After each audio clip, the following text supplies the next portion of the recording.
নমস্কার সকলকে আপনাদের ইকোভিশন ইউটিউব চ্যানেলে। তো আজকে একটা নতুন টপিক নিয়ে এসেছি, যেটা অর্ডিনাল ইউটিলিটারি পার্ট। লাস্ট ক্লাসে বলেছিলাম যেটা হলো ইন্ডিফারেন্স কার্ভ বা নিরপেক্ষ রেখা। নিরপেক্ষ রেখা কী এবং নিরপেক্ষ রেখার যে গুরুত্বপূর্ণ বৈশিষ্ট্যগুলি আছে ওইগুলি নিয়ে আজকে বেসিক্যালি ডিসকাশন হবে। তো এটার আগে একটা ইম্পর্টেন্ট আপডেট, যেটা বলছিলাম অক্টোবর অ্যান্ড নভেম্বর মান্থের জন্য যদি আপনারা আমার পেইড ক্লাসের মধ্যে অ্যাডমিশন নেন, তাহলে এটার জন্য কিন্তু ডিসেম্বর মান্থটা পুরো ফ্রি পেয়ে যাবেন। টোটাল 3 মান্থের প্রিপারেশন চলবে একদম জোরদারভাবে এক্সামের আগ পর্যন্ত। তো অলরেডি চলছে ইউনিট 1, একটা ব্যাচের মধ্যে ইউনিট 1, তারপরে ইউনিট 2 প্রায় হাফ শেষ, এবং পাশাপাশি ইউনিট 1-এরও রিভিশন চলছে, এমসিকিউ প্র্যাকটিস, মক টেস্ট এগুলো চলছে। তো আপনারা যদি চান তাহলে অবশ্যই পেইড কোর্সের মধ্যে জয়েন করতে পারেন, এই নাম্বারের মধ্যে যোগাযোগ করতে পারেন। বা যদি কোনো নোট লাগে, মক টেস্ট লাগে, এগুলির জন্য এই নাম্বারে অবশ্যই যোগাযোগ করতে পারেন। এবং পাশাপাশি আমার ইউটিউব চ্যানেলের মধ্যেও আপনারা পেয়ে যেতে পারেন, ভিডিওগুলি দেখতে পারেন। এখন যারা নতুন আজকে ভিজিট করেছেন এই চ্যানেলের মধ্যে, তারা অবশ্যই চ্যানেলটিকে সাবস্ক্রাইব করবেন এবং প্লেলিস্টে যাবেন। প্লেলিস্টে গেলে আপনারা দেখতে পারবেন যে ভিডিওগুলি প্রত্যেকটা সিরিয়ালে কিন্তু দেওয়া আছে এভাবে নাম্বার করে। তো সিরিয়ালে যদি আপনারা ইউটিউবের মধ্যে ভিডিওগুলিকে দেখেন, সিরিয়ালি একদম সিরিয়াল দেখলে জিনিসটা ভালো করে বোঝা যেতে পারে। সিরিয়ালে যদি দেখেন তাহলে ক্লাসটা অনেকটাই আইডিয়া আসবে, বেসিক আইডিয়াটা এখান থেকে অবশ্যই পেয়ে যাবেন ইউটিউব থেকে। আর যদি ডিটেল ক্লাস যদি লাগে তখন আপনারা অবশ্যই এই নাম্বারে যোগাযোগ করতে পারেন। তাহলে বেশি সময় নষ্ট না করে ক্লাসটা স্টার্ট করা যাক, যেটা হলো আজকের টপিক নিরপেক্ষ রেখা। নিরপেক্ষ রেখা সংজ্ঞা এবং বৈশিষ্ট্য। নিরপেক্ষ রেখা সম্পর্কে লাস্ট ডেতেও ডিসকাস করেছি, আজকেও একটু ডিসকাস করব, প্লাস বৈশিষ্ট্যগুলির উপর বেশি জোর দেবো আজকে। বৈশিষ্ট্যগুলি খুবই ইম্পর্টেন্ট আছে এক্সামের জন্য। তো যেটা হলো নিরপেক্ষ রেখার সংজ্ঞা, যেটা লাস্ট ডেতেও বলেছিলাম, নিরপেক্ষ রেখা হলো এমন একটি রেখা যা বিভিন্ন বিন্দুর সমন্বয়ে গঠিত একটা সঞ্চার পথ বা রেখাটির প্রতিটি বিন্দুতে দুটি দ্রব্যের বিভিন্ন সংমিশ্রণ প্রকাশ করে, সেই বিন্দুগুলোতে ভোক্তার সমান উপযোগ লাভ করে। লাস্ট ক্লাস যদি আপনারা দেখে থাকেন, লাস্ট যেটা যে ঠিক এটার আগের ক্লাসটা, প্রত্যেকটা নাম্বার আছে কিন্তু ভিডিওর মধ্যেও। আমি এখন ট্রাই করছি প্রত্যেকটা ভিডিওর থাম্বনেইলের মধ্যে যে প্রত্যেকটা ভিডিওর নাম্বার দেওয়ার জন্য, যাতে আপনাদের ভিডিওগুলি দেখলেই সুবিধা হয়। এভাবে ভিডিওগুলি সিরিয়াল করা আছে কিন্তু। তো অবশ্যই নোটিস রাখবেন এবং সিরিয়ালি দেখবেন, তাহলে জিনিসগুলি বুঝতে পারবেন। তো যেটা বলছিলাম, নিরপেক্ষ রেখা লাস্ট ক্লাসে যেটা করিয়েছি, সাধারণত নিরপেক্ষ রেখা কীরকম হয় লাস্ট ক্লাসে করিয়েছিলাম, এটা হলো নিরপেক্ষ রেখা। এবং কি বললো এখানে, বললো কি আমি দেখাচ্ছি, নিরপেক্ষ রেখা হলো এমন একটি রেখা, তার মানে এই রেখাটা হলো এমন একটি রেখা কি করে, যা বিভিন্ন বিন্দুর সমন্বয়ে গঠিত। বিভিন্ন বিন্দু কি কি হতে পারে, এটা একটা বিন্দু হতে পারে, এটা একটা বিন্দু হতে পারে, এটা একটা বিন্দু হতে পারে, বিভিন্ন বিন্দুর সমন্বয়ে গঠিত সঞ্চার পথ, মানে একটা রাস্তার মতন। রেখাটি প্রতিটি বিন্দুতে, মানে এই যে বিন্দুগুলি বললাম না, এটা একটা বিন্দু, এটা একটা বিন্দু, এটা একটা বিন্দু, প্রতিটি বিন্দুতে দুটি পণ্যের বিভিন্ন সংমিশ্রণ প্রকাশ করে। তার মানে দুটি পণ্য এখান থেকে আমরা একদিকে আমরা ওয়াই নিয়ে নিলাম, এই যে ওয়াই দ্রব্য, একটা ওয়াই পণ্য নিয়ে নিলাম, এদিকে আমরা এক্স পণ্য নিয়ে নিলাম, এবং দুটি পণ্যের কি দেখায়, সংমিশ্রণ। দুটি পণ্যের সংমিশ্রণ দেখায়। সংমিশ্রণ মানে কি, সংমিশ্রণ মানে হলো আমরা এটাকে আমরা এ ধরতে পারি, প্রথম সংমিশ্রণ, বি ধরতে পারি,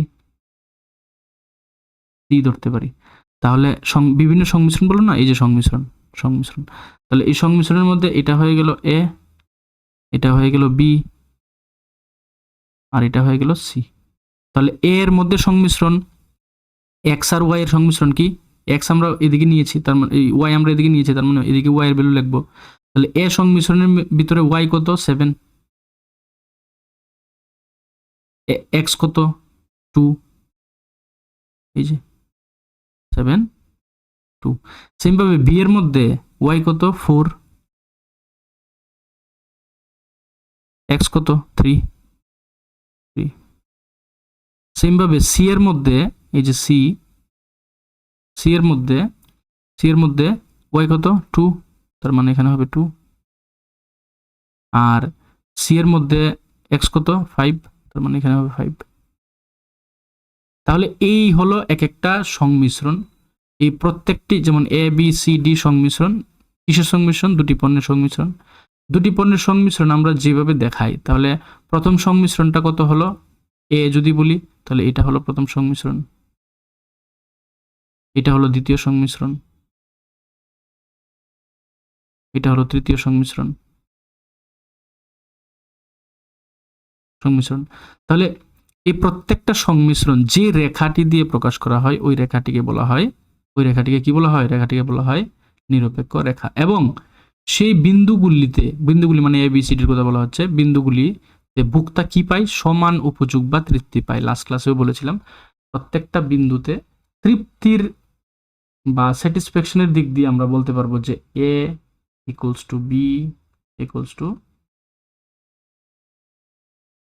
কোয়ান্টিটিতে কিন্তু সমান না, এটা তো দেখাই যাচ্ছে কোয়ান্টিটিতে সমান না, এটা 7 2 4 3 কোয়ান্টিটিতে সমান না, কিন্তু ইন টার্মস অফ স্যাটিসফ্যাকশন বা তৃপ্তি এটা কিন্তু কি সমান, পরিতৃপ্তি। তার মানে কম্বিনেশন যাই হোক না কেন আমরা প্রাপ্ত উপযোগ যেটা আছে এটা কিন্তু সমানই পাচ্ছি। দেখুন কোয়ান্টিটি চেঞ্জ হতে পারে, কম্বিনেশন চেঞ্জ হতে পারে, কিন্তু ইউটিলিটি সেম।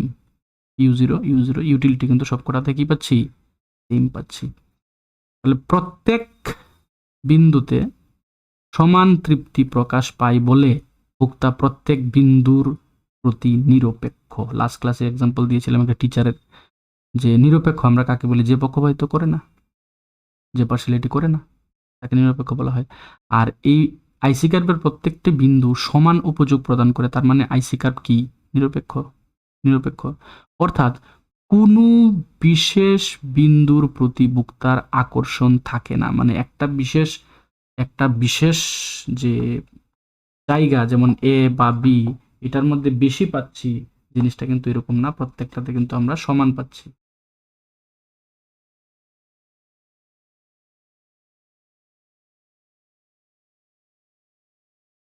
তারপরে হলো নিম্নে সূচি চিত্রের সাহায্যে আমরা নিরপেক্ষ রেখাটি বুঝি। তো সূচি তো দেখিয়ে দিলাম, সূচি মানে টেবিল, আর চিত্র মানে এটা তো দেখিয়ে দিলাম। ধরা যাক একজন ভোক্তা দুটি পণ্য ক্রয় করলো এক্স এবং ওয়াই, এই যে এক্স আর ওয়াই বিভিন্ন সংমিশ্রণ যেমন এ বি সি ডি, যেটা অলরেডি ডিসকাস করলাম, নির্দিষ্ট করা হলো।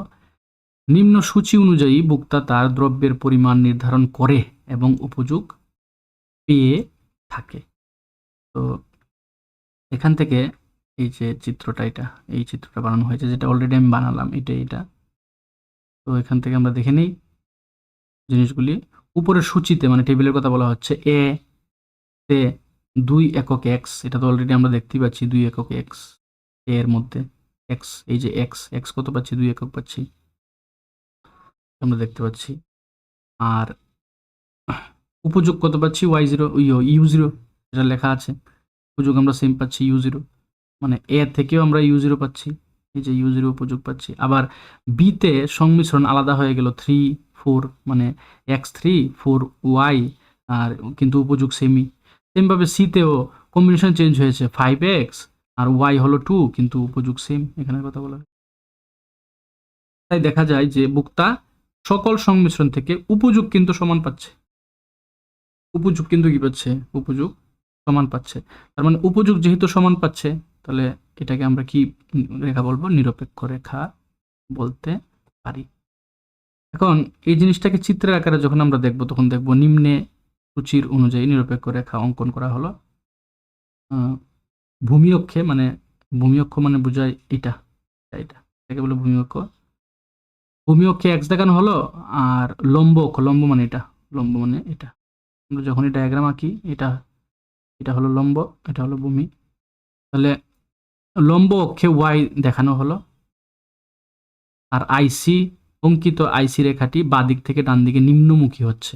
এই যে আমরা যখন আইসি ড্র করি, এটা তো লেফট, এই লেফট থেকে রাইটে নিম্নমুখী হয়, আর মূল বিন্দুর দিকে কি থাকে? ইম্পর্টেন্ট, উত্তল থাকে, ধ্যান রাখতে হবে, একটা এক্সামে আসে। মূল বিন্দুর দিকে আইসি কার্ভ অলওয়েজ উত্তল থাকে, ধ্যান রাখতে হবে। এটি নিরপেক্ষ রেখা। নিচের ফিগারটাতে এ বি সি যে কোনো বিন্দুতে বক্তা অবস্থান করতে পারে, কিন্তু এক বিন্দু থেকে অন্য বিন্দুতে বক্তা স্থানান্তর হলে, বক্তাকে একটি দ্রব্য বেশি বুক করতে হলে অন্য দ্রব্যের বুক ছেড়ে দিতে হবে স্বাভাবিকভাবে। এই যে টেবিলের মধ্যে নোটিস করে দেখুন, এটা লাস্ট লাইনের মিনিংটা হলো এখানে যে আমরা এক্স এর বুকের পরিমাণ বাড়াতে গেলে ওয়াই এর বুকের পরিমাণ কমাতে হয়, এক্স এর বুকের পরিমাণ আরও বাড়াতে গেলে ওয়াই এর বুকের পরিমাণ আরও কমাতে হয়। এটা রিজন হলো আমাদের যে ইনকামটা কনস্ট্যান্ট, ইনকামটা কনস্ট্যান্ট। তো আপনার কাছে যদি ইনকাম কনস্ট্যান্ট থাকে, 100 টাকাই থাকে, তার মানে কি 100 টাকাই যদি থাকে তাহলে দুটি দ্রব্যের ভোগ বাড়ানো যাবে না, একটিকে বাড়ালে আরেকটিকে কমাতেই হবে। তো এটা হলো লাস্ট লাইনটা বলেছে।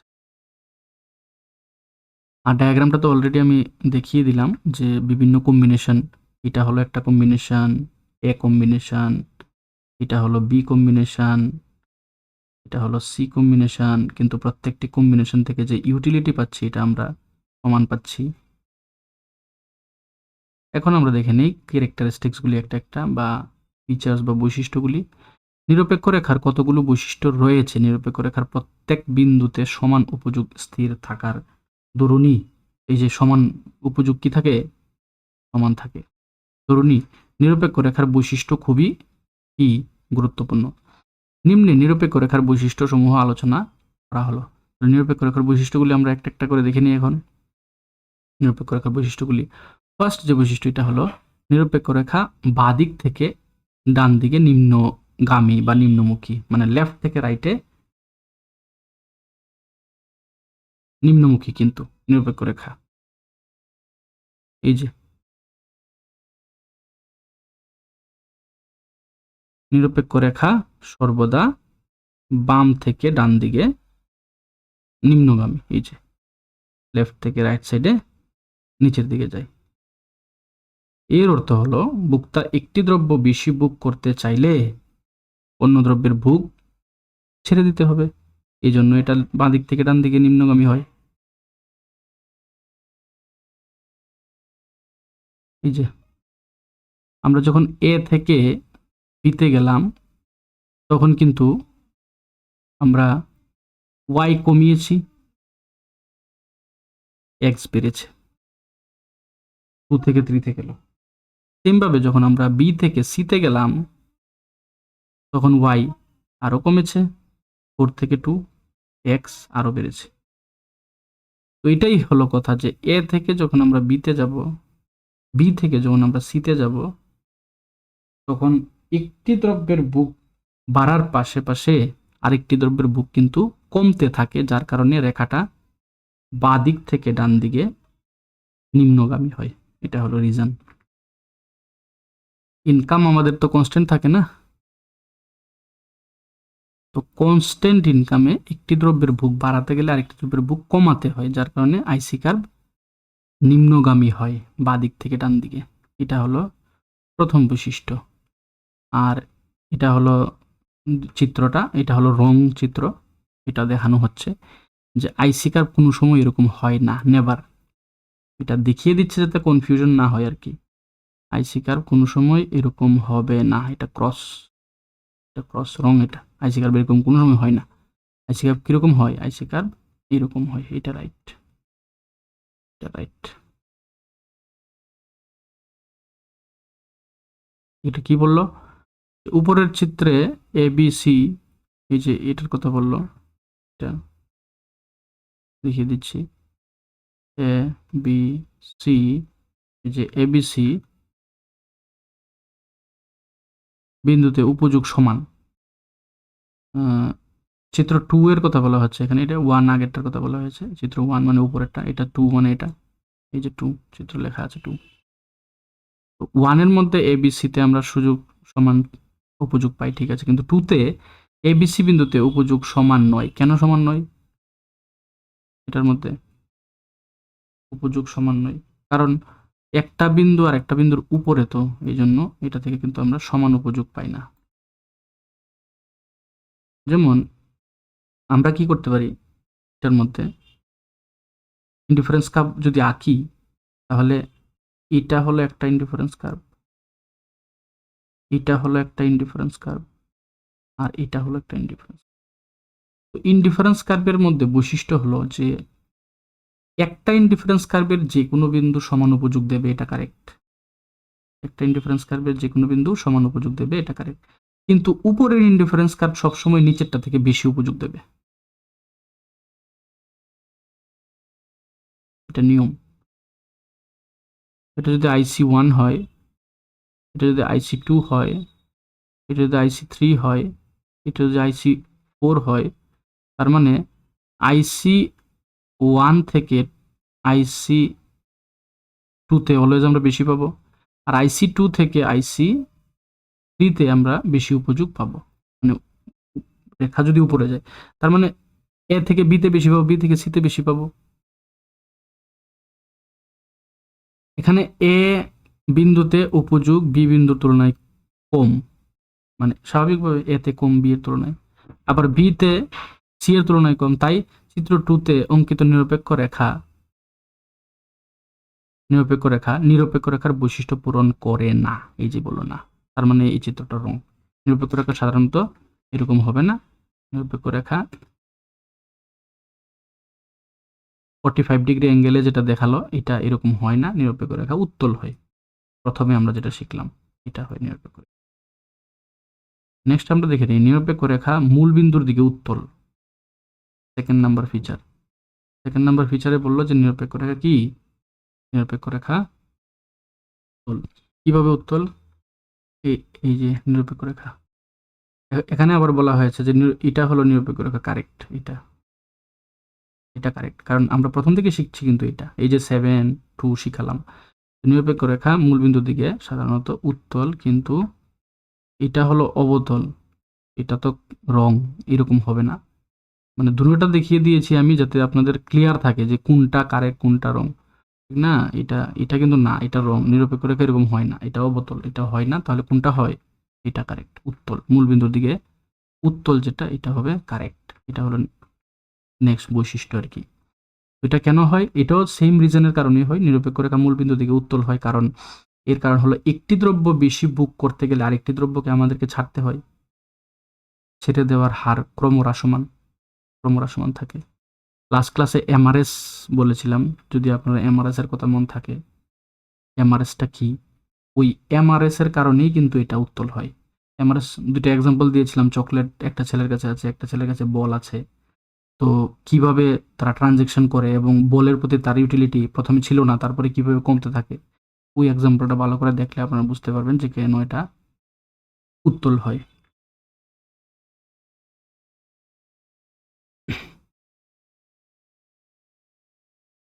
এই জন্যই বলি ভিডিওগুলি সিকোয়েন্সিয়ালি দেখতে হবে, তাহলেই কিন্তু ক্লিয়ার থাকবে। যেটা অলরেডি ডিসকাস করেছি এটা এখানে আর ডিসকাস করে সময় নষ্ট করব না। এটা হলো জিনিস। তো অঙ্কিত নিরপেক্ষ রেখার মূলবিন্দুর দিকে অবতল, এটার কথা বলা হয়েছে। চিত্র 1 এর কথা বলেছে, এই যে চিত্র 1, এই যে চিত্র 1 এর কথা বলা হয়েছে, যেটা কিনা এই যে চিত্র 1 অবতল, যেটা কিনা রং অবতল হয় না, উত্তল হয়। প্রথমে বলে দিলাম উত্তল হয়। দরকার নেই এটা পড়ার, কারণ এটা রং, তো রং জিনিসটার পরে সময় নষ্ট করে লাভ নেই, মেনলি এটা পড়লেই হবে। নেক্সট হলো উচ্চতর ইন্ডিফারেন্স রেখা পরিমাণ মানে বেশি উপযোগ প্রদান করে, যেটা অলরেডি আমি এখানে ড্র করে বলেছিলাম, এই জায়গার মধ্যে ড্র করেছিলাম যে ইন্ডিফারেন্স কার্ভ যত উপরে যাবে, উপরের ইন্ডিফারেন্স কার্ভ তত বেশি উপযোগ প্রদান করে।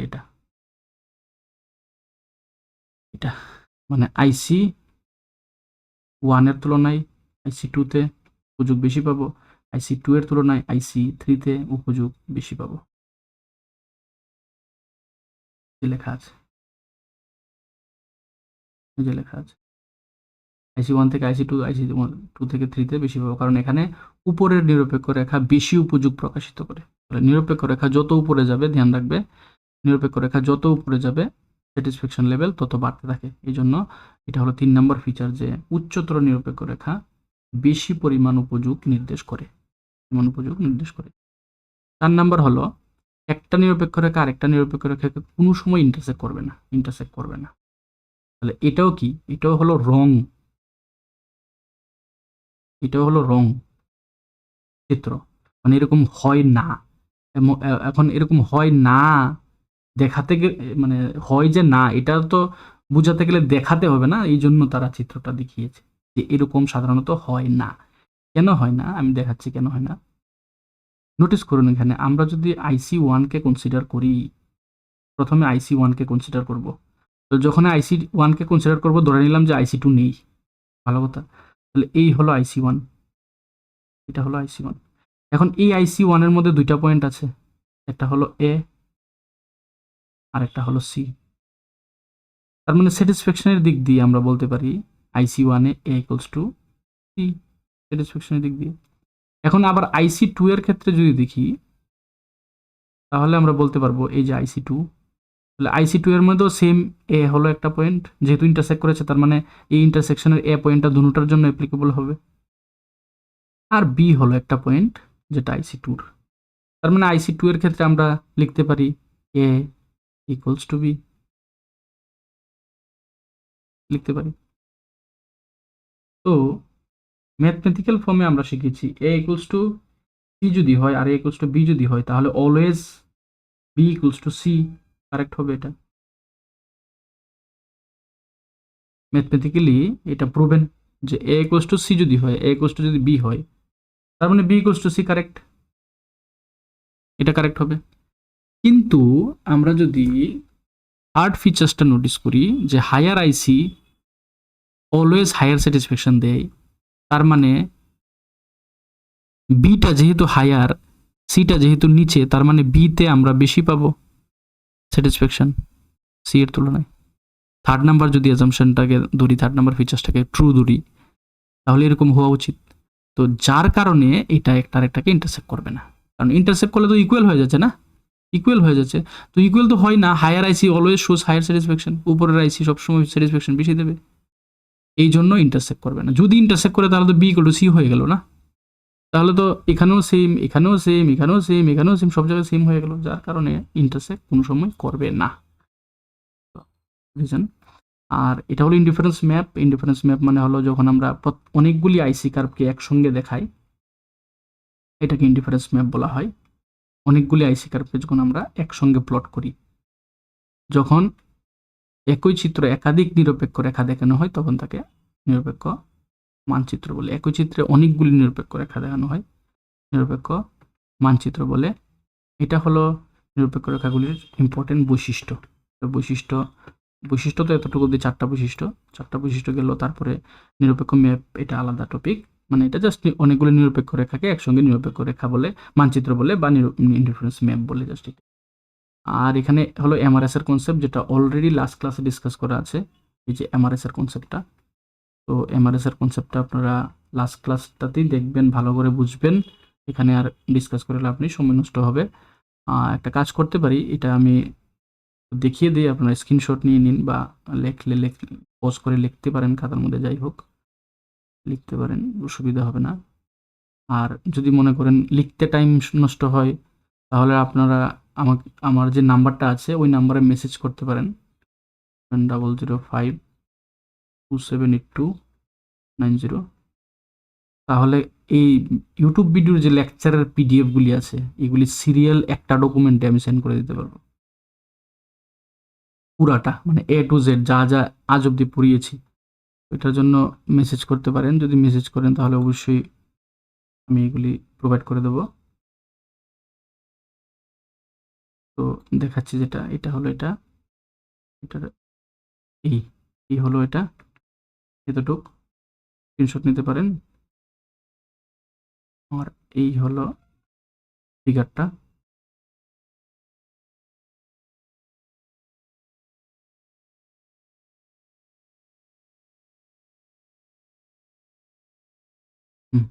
তো এটা অলরেডি ডিসকাস করা হয়ে গেছে, কিন্তু এমআরএসটা ইম্পর্টেন্ট আছে, একদম জন্য খুবই ইম্পর্টেন্ট, লাস্ট ক্লাসে ডিসকাস করানো হয়েছে, এই জন্য এখানে আর করছি না। ডাউট থাকলে বলবেন, দরকার পড়লে আবার করবো, অসুবিধা নেই। আর যারা আজকে নতুন ভিজিট করেছেন তারা অবশ্যই চ্যানেলটিকে সাবস্ক্রাইব করবেন, ভিডিওগুলিকে লাইক করবেন, শেয়ার করবেন, আর বেল আইকনটাকে টিক করে রাখবেন যাতে নতুন আপডেট পাওয়া যায়। আমি কিন্তু এই চ্যানেলের মধ্যে কম্প্রিহেন্সিভ একদম ডিটেল ক্লাস করাচ্ছি। নোটিস রাখবেন, ভিডিওগুলিকে কম্প্রিহেন্সিভলি আপনারা দেখতে পারেন। এইভাবে প্লেলিস্টে যখন যাবেন বেঙ্গলি মিডিয়াম এসটিজিটি লেখা আছে, তো প্রত্যেকটা ভিডিওকে যদি আপনারা কম্প্রিহেন্সিভলি দেখেন তাহলে কিন্তু টপিকগুলি আরও ভালোভাবে ক্লিয়ার হবে। তাহলে আজকে এখানে রইল, নেক্সট ক্লাসে আবার নতুন একটা টপিক নিয়ে আসবো।